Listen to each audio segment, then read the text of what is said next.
Hey everyone, welcome back to Wildcat MTG. Here we are, Streets of New Capenna. All the spoilers are out. We've seen the entire set, and today we're going to take a look at my top 10 cards that I am most excited about from Streets of New Capenna. I want to preface that by saying when I say cards I'm most excited about, I try to avoid things like most powerful cards because I think that that's relative to whatever format, whether it's modern, whether it's Pioneer, Standard, or especially, of course, Commander. I think the power level of cards varies depending on which format, and it would be entirely too difficult to boil down cards into a single format and just say outright most powerful, because I do think it is somewhat dependent on what format you're talking about. So with that in mind, my top 10 cards are comprised of the things that I am most excited about for various reasons, whether it's playability, whether it's weird and wild abilities, or whether it's utility. Those are the kind of the things that I look at when I talk about the cards that I'm most excited about. So with that in mind, let's dive in and take a look at number 10. So at number 10, we've got Extraction Specialist. This is a 3-drop, 3/2 white creature with lifelink. It is both a human and a rogue, and it states when Extraction Specialist enters the battlefield, return target creature card with mana value 2 or less from your graveyard to the battlefield. That creature cannot attack or block for as long as you control Extraction Specialist. So first off, I like that it has tribal relevancy, whether it's human or rogue. Obviously, those are both pretty strong tribes, especially humans. So who knows what synergies will happen, in the future in addition to the current ones. Additionally, I like that this card pulls a card back onto the battlefield with it and not necessarily forcing it to be tapped and attacking, which is sometimes the case. So let's look at the current landscape of 2-drops in the white in current white decks in the standard meta specifically. So you've got the Luminarch Aspirant, you've got Thalia, and you've got Intrepid Adversary. A lot of those cards for opponents are kill on sight. Thalia, that tax, sometimes forces opponents to want to just get her off the battlefield as quickly as possible. Luminarch Aspirant is pumping creatures around it, and so there's a need for those your opponents to get rid of those cards right away, and I like that the Extraction Specialist just pulls them right back onto the value on the battlefield, giving you instant value. Additionally, with that 3 power, a lot of the times it's trading up and you're getting lifelink out of it, so you're actually getting some value, additional added value back off of it. The card can't attack or block, but really Luminarch Aspirant or Thalia, they really don't need to be attacking or blocking for you to generate value off of them. You're getting something off of them. And I like that if Extraction Specialist does leave the battlefield, that those other cards still stay on the battlefield. So again, a lot of value in this card. I think there's a lot of utility to it. That's the card. That's the reason I like that card. And at number 9, I have Cut of the Prophets, and this involves a new mechanic specific to Streets of Capenna that we've not seen previously. It's the Casualty. So this is 2 black pips and X, and it states you draw X cards and you lose X life. Now, it also has this Casualty built in for Casualty 3, so as you cast a spell, you may sacrifice a creature with power 3 or greater, and when you do, copy the spell. So that means that if you're paying 2 black mana and 2 colorless, and then you sacrifice a creature with 3 power, that you're drawing 4 cards and losing 4 life. I like that this card has versatility to it.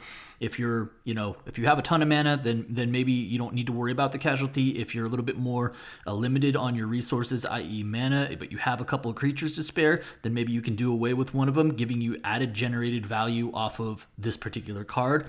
And obviously we know that just Magic in general, drawing cards is very powerful. The life loss isn't as bad, and honestly you may be supplementing it if you have something like Meathook Massacre or something else in play that is generating life for you by creatures dying. So I do think this card has some versatility to it. I'll be interested to see if it sees any play at all, but I personally thought it was actually kind of cool, and so that's why I have it at number 9. At number 8, I have Luxor, Jada's Gift, and instantly we already know that there's some real shenanigans with this card, right? Turn 1 this, turn 2 Devoted Druid, and turn 3 you've got yourself infinite mana. Beyond that, I still think this is also a very cool card that I just love the idea of being able to equip a Planeswalker and essentially turn it into a creature, whereby you can actually still use the Planeswalker's loyalty abilities. It's not a Planeswalker by type anymore, but it is a creature, and then the loyalty abilities, in addition to giving you whatever value they normally give you, are also giving that creature essentially counter, so it's pumping itself. Just very cool flavor-wise. I love this card, and it'll be very also interesting to see as Obviously Magic continues what other Planeswalkers come out, which make this a very powerful card to pair with them. So for that reason, again, I think this card has a lot of possibilities to it. We already know it's instantly powerful. There's a bunch of shenanigans with it, and I'm sure there's going to be more to come. At number 7, I have Unleash the Inferno, and one of the things that New Capenna is giving us is a pretty impressive suite of removal, getting Corpse Explosion, Incandescent Aria, Void Rend, and of course Unleash the Inferno. I've removed Corpse Explosion and Incandescent Aria from the equation for me because they're both played at sorcery speed, and I wanted something that I could play on my opponent's turn. Void Rend is getting a lot of talk around it for good reason. It's a card that destroys a non-land permanent and it can't be countered, so for good reason. But I've been surprised by how very little I've heard anyone talk about Unleash the Inferno. And, as a 4-drop, I'm not saying that it's going to see an intensive amount of play in other formats such as Modern or Pioneer, but as far as at least Standard play is concerned, it wasn't all that long ago that Vraska's Contempt was one of the best removal pieces in Standard, and to me this does every bit the thing that Vraska's Contempt did and even more. So let's take a look at the card a little bit more.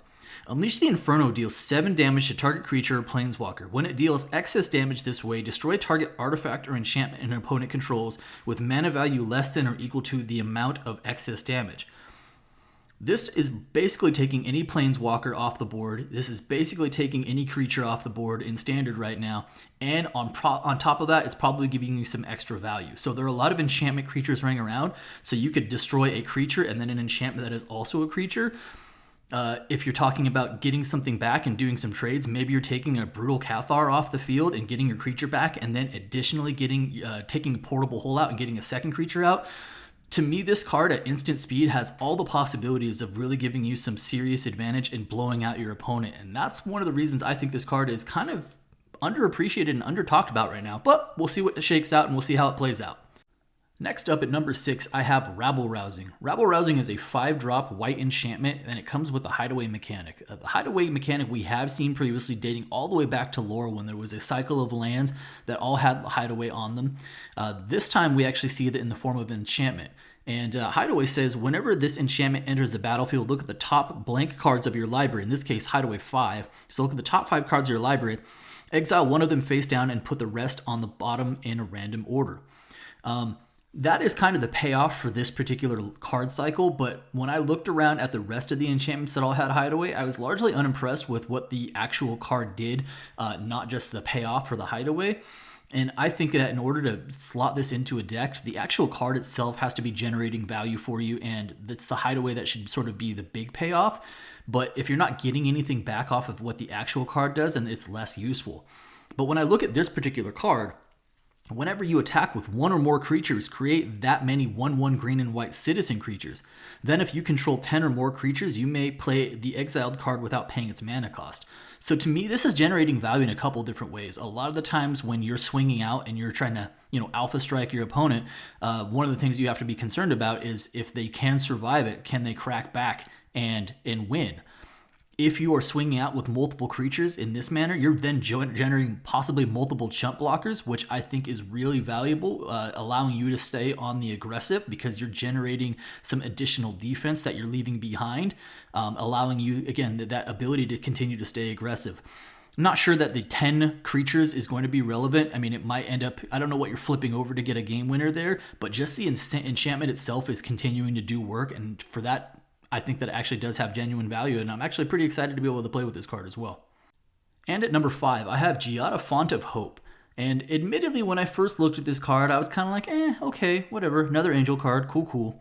But honestly, the more I thought about it, the more this card got more and more interesting to me.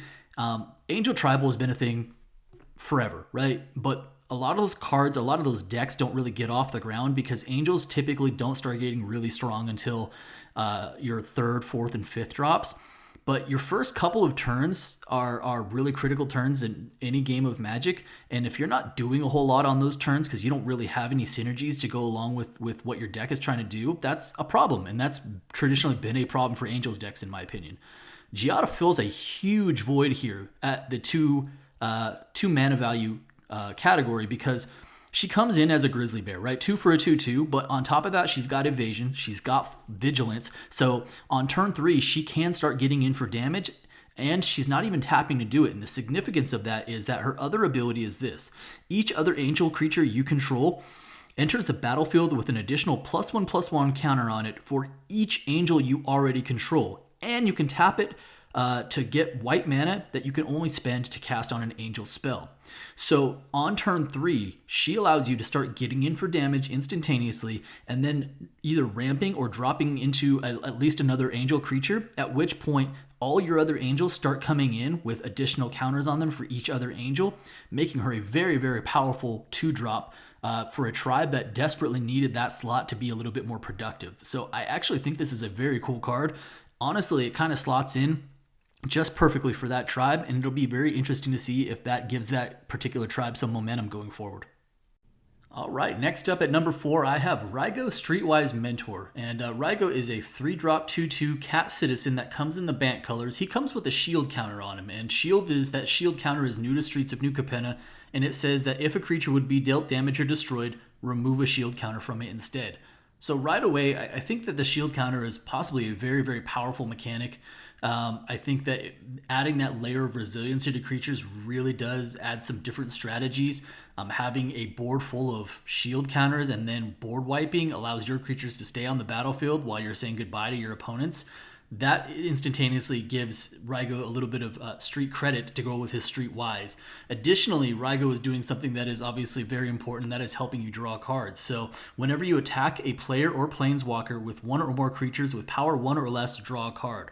So Rygo can hit the battlefield while you've got a couple of 1/1 tokens in play, and you can target your attacks to play the player or planeswalker and draw cards.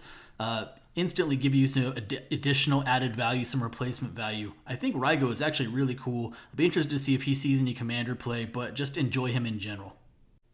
And finally, we've hit our top 3, and coming in at number 3, I have Broker's Ascendancy. So Broker's Ascendancy was actually spoiled pretty early on as one of the first spoiler cards for New Capenna, and immediately I was intrigued by the cycle. Each one of the families is getting their own Ascendancy, and Broker's Ascendancy seems so cool that I couldn't wait to see the others, but honestly, after reading all the others, I'm still in on Broker's Ascendancy the most. So let's take a look at it real quick. It is a 3-drop enchantment that is in the Bant, so 1 green, 1 blue, 1 white.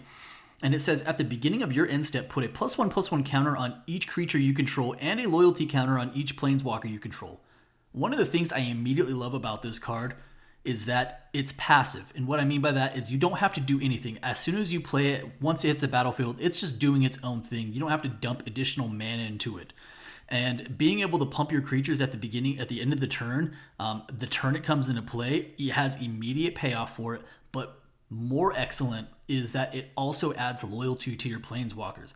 There are not a lot of things in Magic that can accelerate the loyalty on your planeswalkers. We have Proliferate, we have a few odds and end cards that say add a counter of whatever type it already has, but for a enchantment, a 3-drop enchantment no less, that is automatically doing that for you at your end step. I'm just really looking forward to seeing what kind of shenanigans I can get into by accelerating some planeswalker loyalties and setting off a few more ultimatums than I would have been able to do previously. So that's why I have this card at number 3. And at number 2, I have Obnixalis, the Adversary, a Rakdos planeswalker. He is 1 black, 1 red, and 1 colorless mana. He comes into play with 3 loyalty on him, and his loyalty abilities are +1. Each opponent loses 2 life unless they discard a card. If you control a demon or devil, you gain 2 life. The -2 ability is create a red devil creature when this creature dies, it deals 1 damage to any target. And finally, the -7 ability is target player draws 7 cards and loses 7 life. But he's not done yet. He has Casualty X, so as you're casting the spell, if you sacrifice a creature with X power, you create a non-legendary copy of Obnixalis, and that copy enters the battlefield with a loyalty equal to the power of the creature that you sacrifice. So you're getting 2 for the price of 1. And what's really wild about that is forget about the synergies with creatures that want to die. There are plenty of creatures that you put onto the battlefield and you're actually purposely using them as sacrifice outlets. You want them to die. You want them to go into the graveyard. You get maybe added value off of their death. But let's just say you sacrifice a vanilla creature on turn 3. You sacrifice even a 1-drop. So you get another 1/1 obnixalis. So you plus them both up because they're planeswalkers. They're on the battlefield. You get to use their loyalty for each one of them. Your opponent's either discarding cards or they're losing 2 life. I mean, even on turn 3, your opponent possibly losing 4 life off of 2 different targets that they have to hit for planeswalkers. That in and of itself is very powerful. Now, let's say the shenanigans that you can pull if you actually sacrifice a creature with 7 power so that you get a 7 loyalty obnixalis right out of the gate. There are a lot of possibilities there, probably too many to talk about. I can't wait to see what kind of shenanigans people pull off with this card because I think this card has the potential to be just absolutely busted. And finally, coming in at number 1, I have Bootleggers Stash. And I have to say, like, from the moment I read this card, I was like, I cannot believe they printed this card. It's a 6-drop green artifact that says lands you control have tapped to create a treasure token. As a point of reference, back in the day, there was these things called mana batteries that were 4 casting cost artifacts, and you had to pay 2 colorless mana and tap the artifact to store 1 mana on it. This is just a mana battery on steroids. If you untap with this card, you get to create and store all the manas that you want. Like, all the mana is there for you. This card has to be dealt with, otherwise your opponent probably just runs away with the game. I see this is probably more of a commander card. I'll be interested to see if it sees any constructed play, but again, if you're playing this card with like anything that allows you to untap your lands on your opponent's turn, forget about it. You're going to have so many treasures by the time you actually untap for your turn that you will their mana will not be an issue. Cast all the things. This card is wild. I can't wait to see what happens with it, but yeah. Possibly the most busted card in the set, but we'll see. And that concludes my top 10. So if you're thinking to yourself, how can you not include the tricycle lands on there? Just know that was a creative choice that I chose to make. I felt like the tri-lands were a little bit too easy. Yes, I'm excited about them, but lands that just tap for mana and can be cycled and can be fetched, those obviously have a lot of value to them, but I didn't necessarily find them to be exciting, right? So I made a creative choice to purposely exclude those from the list because I wanted to talk about other cards that did things. But yeah, there we go. I want to know what you're excited about. What are the cards that were not necessarily on my list that you have on your list, the cards that you're excited about, the cards that you want to see, can't wait to play with. I really want to know those things. Drop me some comments, let me know, and if you like the video, please remember to subscribe and hit that like button for me as well. I appreciate all of you. Thank you so much. Have a great afternoon, everyone.